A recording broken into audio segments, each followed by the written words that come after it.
folks, Dre here again with another edition of the Top 5, and on this racing game episode, we're tackling those forgotten series that so badly could do with another game. Those loved games from yesteryear that secretly you crave that another developer picks up and revives in this gloriously mediocre new console era. So, without further ado, here's my Top 5 forgotten racing series. Number 5, and isn't it kinda sad that Captain Falcon is now probably better known for Smash Brothers than his own series? FZero is at number 5 because it was a staple of Nintendo's core for 2 decades, but has since been forgotten about since 2004. That was the last F-Zero game we got with F-Zero Climax, and to make matters worse, Nintendo have teased us with dropping references in their games, like Smash of course, and dropping F-Zero themed DLC in Mario Kart 8, with Big Blue and Mute City featured. Stop teasing us, Nintendo. If Star Fox can get a damn reboot, F-Zero can get one too. This was the original futuristic racing series. We need it back! Number 4. And for those who know me well, Grid was a game that meant a lot to me. It was one of the earliest 360 races I ever played, and it was a magical and incredible experience. So much so, I Let's Played it for my former YouTube channel back in 2013. Not to mention the series has been riddled with bad luck ever since, from Grid 2 being critically subpar, to the very underrated Grid Autosport just coming out at the completely wrong time alongside the next generation consoles. Grid needs a proper resurgence.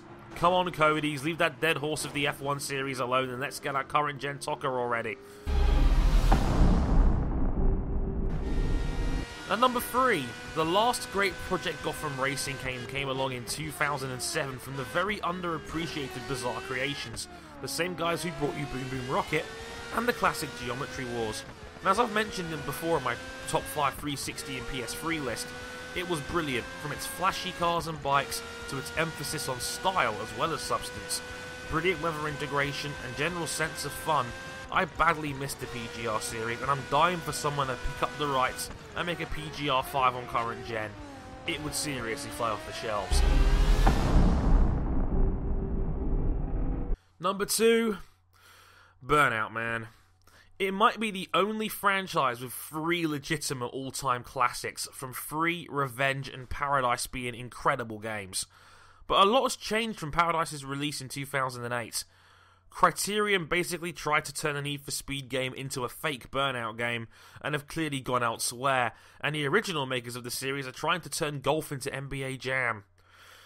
Look, as much as I love Burnout, 8 years without a game is too damn long, and as much as Paradise would be a beautiful end to a brilliant franchise, you can't tell me a current gen Burnout would be anything less than amazing.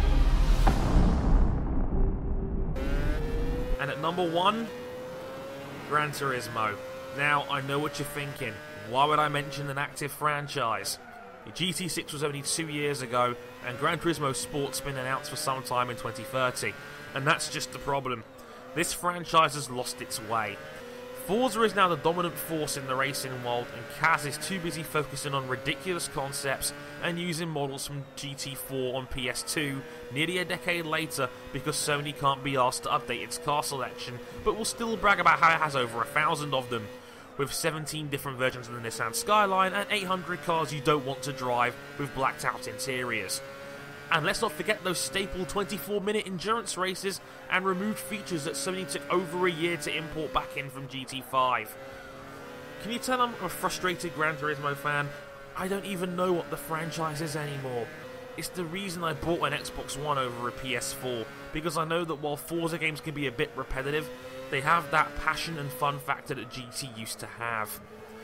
Now, while I seek some counselling, tell me in the comments what other racing series you miss, crave a sequel from, or way back from a franchise in trouble. And I might be back next week if I then have an emotional breakdown from playing Gran Turismo 6 again.